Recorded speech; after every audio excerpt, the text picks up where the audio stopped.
Hello everyone, कैसे हो सभी लोग।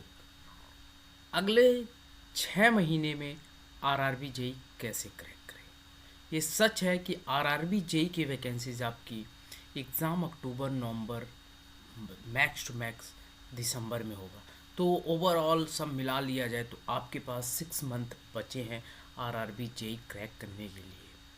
तो प्लान बनाएंगे कि कैसे क्रैक करना है, कितनी वैकेंसीज आई है। फोर्थ ईयर में हो तो भैया यस, अभी फोर्थ ईयर वाले हो तो भाई इस एग्ज़ाम को दे पाओगे। डिप्लोमा थर्ड ईयर में हो तो यस, एलिजिबिलिटी क्राइटेरिया क्या है, कैसे क्रैक करना है, आपको क्या कहते हैं प्रिलिमिनरी में क्या पढ़ना है, मतलब CBT 1 में क्या पढ़ना है, CBT 2 में क्या पढ़ना है, इन सारी चीज़ों को मैं डिस्कस करने वाला हूँ इस वीडियो में। तो वीडियो को शुरू करते हैं और लाइक कर देना, शेयर कर देना और सब्सक्राइब कर लेना यार चैनल को, प्लीज़ एवरीवन। अब देखो यार, वैकेंसीज़ की बात किया जाए, वैकेंसीज़ आपको ऑलमोस्ट 2200 कितना नियर अबाउट आपको इतनी वैकेंसी देखने को मिल सकती है। आपको ऑलमोस्ट कितनी दिखेगी, 2500 वैकेंसी देखने को मिल सकती है।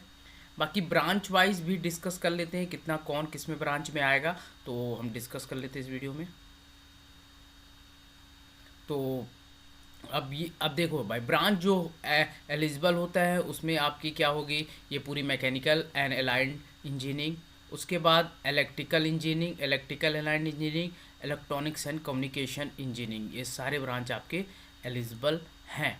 ठीक है, आपको दिख रहा होगा, नहीं दिख रहा है तो मैं इसको दिखा देता हूँ एक बार। We will try to focus on camera, camera man जल्दी फोकस करो।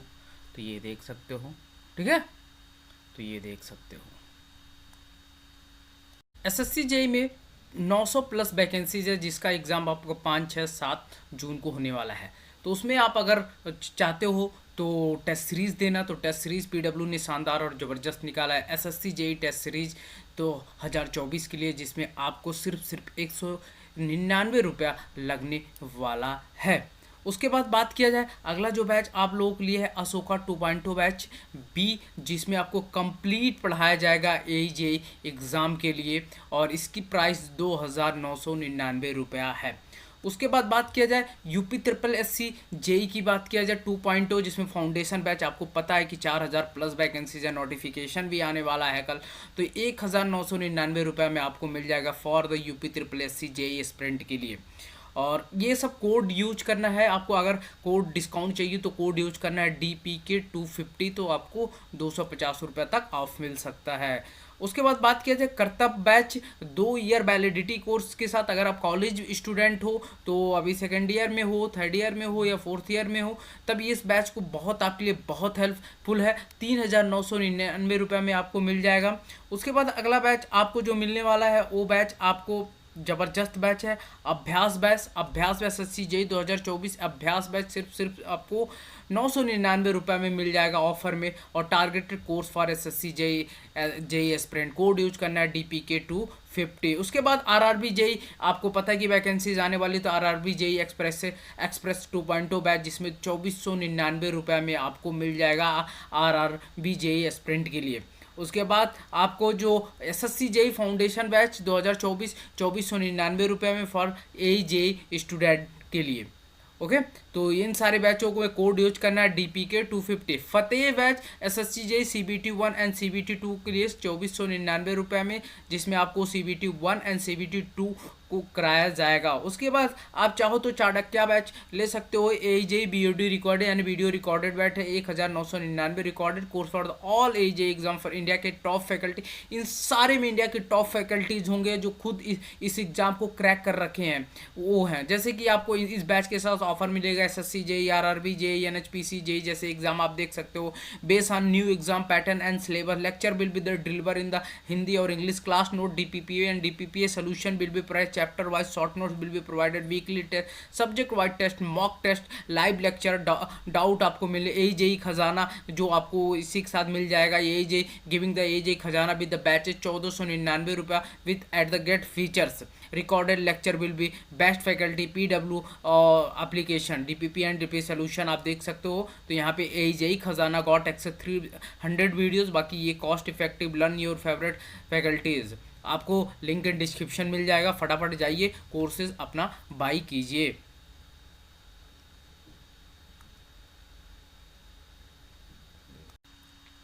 ठीक है। तो ये ब्रांच आपके कुछ ब्रांच है। कंप्यूटर साइंस भी एलिजिबल है आल्सो। कंप्यूटर साइंस, आप अगर कंप्यूटर साइंस वाले सोचते हो यार कंप्यूटर साइंस में नहीं है, तो भाई कंप्यूटर साइंस वाले also eligible in this vacancies. तो देख सकते हो यहाँ पे कंप्यूटर में इलेक्ट्रॉनिक्स है, फिर आपके क्या कहते हैं यहाँ, तो यहाँ पे आप देखोगे एलिजिबल है कंप्यूटर साइंस। तो कंप्यूटर साइंस आप अगर हो तो इस फॉर्म को भर सकते हो पूरा। देख सकते हो कंप्यूटर साइंस वाले देखो, मैकेनिकल भी एलिजिबल है, इलेक्ट्रिकल भी एलिजिबल है, ईसी भी एलिजिबल है, और सीएससी भी एलिजिबल है, और सिविल तो एलिजिबल होगा ही होगा। बाकी आगे का ब्रांच का देख लो।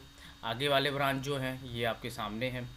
आगे ब्रांच में देखोगे तो ये आपके पूरे ब्रांच पूरे एलिजिबल हैं। तो इस ब्रांच में हम पूरा डिटेल देख लेते हैं। तो ए ब्रांच की बात किया जाए, ये इस ब्रांच में आप देखोगे इलेक्ट्रॉनिक्स है, आपके कम्बिनेशन में इलेक्ट्रिकल एंड अलाइंड है, फिर इलेक्ट्रॉनिक्स एंड कम्युनिकेशन है पूरा। आप इलेक्ट्रॉनिक्स हो चाहे इंस्ट्रूमेंटेशन हो, कंप्यूटर कम्युनिकेशन हो, कंप्यूटर साइंस, ये सारी चीज़ें हैं। फिर यहाँ सिविल इंजीनियरिंग आ जाती है। Civil engineering combination of any stream of the engineering, civil allied. फिर प्रिंटिंग एंड टेक्नोलॉजी भी है, ठीक है। फिर उसके बाद बात कीजिए फिजिक्स से, आप अगर केमिस्ट्री का कर रखे हो BSc in chemistry and physics, तो सीएमए में आप एलिजिबल है। फिर क्वालिफिकेशन क्या होगी, BTech computer science, BTech information technology, PGDCA जो है बीएससी इन कंप्यूटर साइंस, ये भी कंप्यूटर साइंस एंड टेक्नोलॉजी में एलिजिबल है।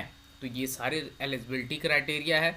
तो भाई क्यों बता रहा हूँ, क्योंकि आपको क्रैक करना है ना, तो ये सारी चीज़ें पता होना चाहिए।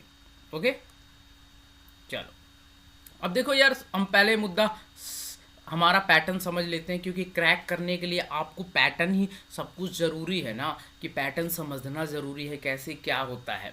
अब देखो इसमें आपको पता है कि स्टेज CBT 1 एंड CBT 2 होता है।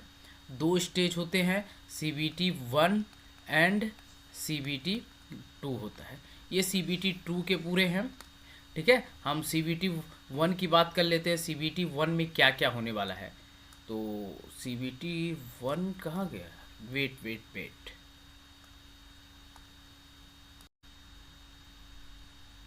तो ये आपके CBT 1 के हैं, देख सकते हो CBT 1 में क्या क्या है। CBT 1 देखो यार, देखो मेन होता है, अगर आप टेक्निकल वाले होते हैं ना, तो आप CBT जो टेक्निकल का टोटली प्रिपरेशन कर, क्योंकि आपके CGL वाले भी भाई आ जाते हैं तो इस पर फंस जाते हो, तो इसको फोकस करो। मैथमेटिक्स में आपके 30 मार्क्स के हैं, 30 क्वेश्चन होने वाले हैं। और देखो मैथमेटिक्स बहुत इंपॉर्टेंट है, मैथमेटिक्स अभी से पढ़ना शुरू कर दो, किसी भी इंस्टीट्यूट से पढ़ो। अगर आपको चाहिए किसी इंस्टीट्यूट से पढ़ना है तो भाई देख सकते हो फिजिक्स वाला पूरा RRB JEE का क्लासेस ला सका है, तो RRB JEE के क्लासेस ज्वाइन कर लो भाई, फिजिक्स वाला से बेस्ट है, इंजीनियर्स वाला। उसके बाद जनरल इंटेलिजेंट एंड रीजनिंग जो 25 मार्क्स का है, वो general awareness also is the 15 marks, and general science is 30 marks. Is the big roles of, आप देखोगे SSC JEE में, मतलब RRB JEE में, it is the 2 subject, it the major subject. आपके 30 मार्क्स मैथ और 30 मार्क्स रीजनिंग, और reasoning कर science. तो ये 2 सब्जेक्ट हैं जो आपको 60 मार्क्स का, कट ऑफ कितना जाएगा 60 से 70 के बीच, ज़्यादा से ज़्यादा 70 to 80 के बीच। ये डिपेंड करता है किसके वाइज, वो आगे मैं बताऊंगा। ये टोटल है 100 क्वेश्चन 100 मार्क्स के 90 मिनट में, यानी 1 आवर 30 मिनट में। तो ये है, तो आपको देखो आपको reasoning it is very easy, आपको रीजनिंग पे ज़्यादा फोकस नहीं करना है, फोकस करना है मैथमेटिक्स पे और जनरल साइंस पे। देखो मैं इसलिए कहता हूँ कि इस पे फोकस करो। अगर आप सोच रहे हो कि नहीं भैया हम GS पे, देखो आप मैथ में नंबर ला सकते हो easily, math is the good, math आपके लिए आसान हो जाएगा। मैथ आप कर लो, ये मैथ कर लो, एक मैथ में कर लो आराम से, 25 में से 27 28 भी 25 मार्क्स ला सकते हो। रीजनिंग में आप मान लो 25 है तो 22 मार्क्स इजीली ला सकते हो। तो ये आपके 7 and 47 मार्क्स तो यहीं से हो गए, ये सॉलिड मार्क्स होते हैं आउट ऑफ 55। उसके बाद फोकस करो general science. General science is also easy for you अगर आप फोकस करते हो इसमें। जनरल साइंस में आप देखो बायोलॉजी, फिजिक्स एंड केमिस्ट्री मिला के आता है, तो 30 मार्क्स में आप चाहो तो 25 मार्क्स तक ला सकते हो, 25 25 मार्क्स देख सकते हो। 72 मार्क्स। आप तो जनरल अवेयरनेस को छोड़ ही दो भाई, 72 मार्क्स यहाँ से निकाल सकते हो अगर इन 3 सब्जेक्टों पे फोकस एकदम डेडिकेशन 100% दे दिए तो आपका सिलेक्शन कोई माई का लाल नहीं रोक सकता है। ठीक है, तो भाई ये इसलिए, और जनरल अवेयरनेस पढ़ते रहो, जो जो चीज़ें प्रीवियस ईयर लगे उसको करो, हो जाएगा यार, ये चीज़ प्रीलिमिनरी कर लो, हो जाएगा। इसके साथ आपको टेक्निकल पढ़ना ही पढ़ना है, तो CBT 2 का ये पूरा स्टेज है, देखोगे ये नॉन टेक्निकल और टेक्निकल CBT 2 के लिए है। और CBT 2 की बात किया जाए, CBT 2 में देखोगे जनरल अवेयरनेस 15 मार्क्स के हैं, और फिजिक्स एंड केमिस्ट्री 15 मार्क्स के, basic computer and application 10 marks, और basic environmental and pollution 10 marks, and technical 100 marks, और 150 क्वेश्चन, और आपको 2 आवर में करना है। ठीक है, ये टेक्निकल का है, ये थोड़ा सा वो क्या कहते हैं, एडिटिंग में दिक्कत आ गई थी, तो ये देख सकते हो। तो अब इसमें करना क्या है, टेक्निकल आपको कहाँ से पढ़ना है, टेक्निकल आपकी बेसिक्स जो चीज़ें हैं उसको करते रहो। टेक्निकल में जितने भी बेसिक्स हैं पढ़ते रहो, जैसे SSC JEE के क्वेश्चन लगा लो, RRB JEE के क्वेश्चन लगा लो, UP SSSC JEE का, बिहार JEE का, फिर आपके राजस्थान MP जितना JEE के क्वेश्चन अपना बेसिक कर लो, हो जाएगा। 100 मार्क्स यहाँ से कर सकते हो। फिर आप देखो जनरल अवेयरनेस को मैं नहीं कहूँगा, फिजिक्स केमिस्ट्री आपका पढ़ा है यहाँ से हो जाएगा। बेसिक कंप्यूटर ईजिली कर पाओगे, इन्वायरमेंटल से आराम से कर लोगे, यहाँ से 5-6 मार्क्स लग आराम से 100 मार्क्स से ऊपर ला सकते हो। 150 में 120 भी जा सकते हो, 120 नहीं तो 100 भी जाओगे, क्योंकि इसकी कट ऑफ 92, 93, 94 जाता था प्री में। तो दोनों को मिला के आपको फाइनल मतलब एक कह सकते हो कि सिलेक्शन यहाँ से हो सकता है। इन सारी चीज़ों पे फोकस कर लो, अभी से करना, क्योंकि अब ये सोचोगे नहीं यार जब नोटिफिकेशन आउट होगा, क्योंकि 100% नोटिफिकेशन आउट होगा, 100% नोटिफिकेशन आउट होगा, कोई रोक नहीं सकता। रेलवे 100% नोटिफिकेशन देगी। तो आपको करना क्या है, अभी से प्रिपरेशन करना शुरू कर देना है। RRB JEE के लिए आप कोचिंग मैं बता दिया हूँ, PW के साथ जुड़ सकते हो।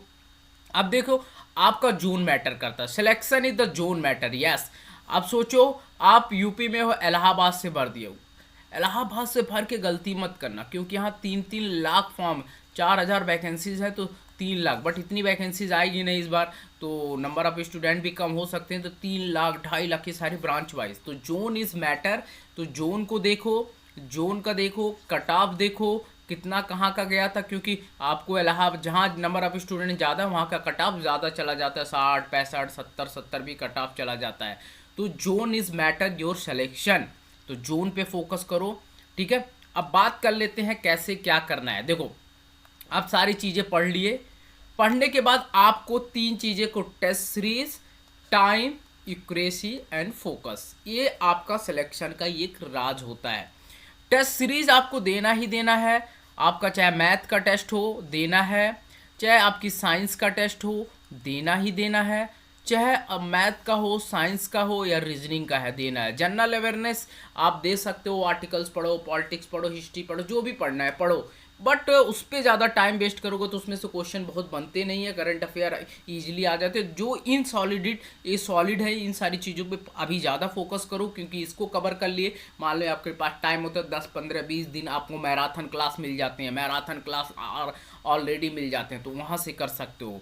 तो मुझे जो लगता है कि इन सारी चीज़ों पे फोकस करो, टेस्ट सीरीज देते रहो, किसी का भी टेस्ट सीरीज ज्वाइन कर सकते हो, PW का भी एक शानदार और ज़बरदस्त है। और टाइम, अगर टेस्ट देते हो तो इसका टाइम मैनेजमेंट आपका पता चलेगा कि अगर आपके पास 100 क्वेश्चन है 90 मिनट में, तो कैसे टच करना। बहुत लोग तो भाई 75-80 पे पहुँचते पहुँचते टाइम एंड हो जाता है। तो आपको सिर्फ अगर सिलेक्शन लेना है तो टेस्ट सीरीज पे फोकस करके टेस्ट सीरीज पे फोकस करना है। तो टाइम कहाँ से होगा, अब देखो एक्यूरेसी कहाँ से आएगा, टेस्ट सीरीज से एक्यूरेसी आएगा। अब एक्यूरेसी मतलब क्या है कि आप देखो यार, अब 90 अटेम्प्ट कर लिए, अब एक्यूरेसी आपकी 40% है, मतलब 40 क्वेश्चन सही हो रहे हैं, 50 को तो गलत, तो सिलेक्शन होगा ही नहीं ना। तो एक्यूरेसी टेस्ट सीरीज से आएगा, क्योंकि आप एक्यूरेसी में ये भी जज कर सकते हैं आप कितना पढ़े हो और कितना रिवीजन किए हो। रिवीजन इज मैटर, क्योंकि अगर आप एग्जाम में पहुंच गए, नहीं यार नहीं याद आ रहा है, नहीं आ रहा है, बट हाँ ऐसे होता है, तो रिवीजन करोगे, रिवीजन से आपकी एक्यूरेसी मेंटेन होगी। टेस्ट सीरीज से, टेस्ट सीरीज उससे अगर आपकी रिवीजन अच्छा रहेगा तो टाइम भी मैनेज होगा, एक्यूरेसी भी अच्छा होगा, टेस्ट सीरीज, और फोकस भी कर पाओगे। क्योंकि जब टेस्ट में आपके 150 में से 100 में से आपके 80 मार्क्स आएंगे, 90 मार्क्स हैं, तो बार बार टेस्ट देने का मन करेगा, अपनी गलतियों को इंप्रूवमेंट भी करोगे। तो यही सिलेक्शन का राज है। तो इन 6 मंथों में यही करना है आपको। देखो टेक्निकल आई एग्री करता हूँ, थोड़ा थोड़ा पढ़ो, क्योंकि उसके साथ अदर एग्जाम पे भी आपको फोकस करना है, जैसे कि एसएससी जेई फिर और state JE exams also you focus. But ये सारी चीज़ें मैथ को छोड़ दिया था, इन सारी चीज़ों का यूज होगा आपका, चाहे आपकी जीएस की बात कर लो या जीके की बात करो, सारी चीज़ें को आपको यूज होगा किसी भी कॉम्पिटिटिव एग्जाम में। मैथ भी also in use in different exam, like Delhi metro में आता है तो मैथ का बहुत बड़ा रोल होता है, आपका किसी भी मेट्रो में आता है तो मैथ आल्सो आता है। तो भाई दिल्ली मतलब दिल्ली डीएसएसबी जेई में आता है तो आल्सो मैथ। तो इन सारी चीज़ों को अभी से कवर करोगे, I think you will be selected in few months या फ्यू ईयर्स, 1-2 ईयर्स। मतलब आरआरबी जेई का फाइनल सिलेक्शन आपको मई जून तक मिलेगा 2025, ये सच्चाई है। तो क्या सीखे गाइस, तो आपको इन सारी चीज़ों को फोकस करोगे तो सिलेक्शन 6 मंथ में आपका हो जाएगा, ये गारंटी है। ठीक है, ऐसे वीडियो पाने के लिए आप लोग कमेंट करो। मैं भी आरआरबी जेई क्रैक कर रखा है, गेट एग्ज़ाम्स, एसएससी जेई जैसे एग्ज़ाम, बहुत सारी चीज़ें, तो इसीलिए मैं ये सारी चीज़ों को बता पाता हूँ अपने एक्सपीरियंस से। और वीडियो अच्छी लगी तो लाइक करना, टेलीग्राम ग्रुप ज्वाइन करना, लिंक इन डिस्क्रिप्शन, अपना इंस्टा पेज फॉलो कर सकते हो, कहीं भी मैसेज करो, सब कुछ डिस्क्रिप्शन में लिंक दे रखा है। सब्सक्राइब करना ना भूलना, लाइक और फीडबैक देना जरूर ना भूले, क्या इम्प्रूवमेंट कर सकते हैं और आपको क्या नीडेड है जो मैं आपका हेल्प कर सकूं। Thank you and bye bye and जय हिंद।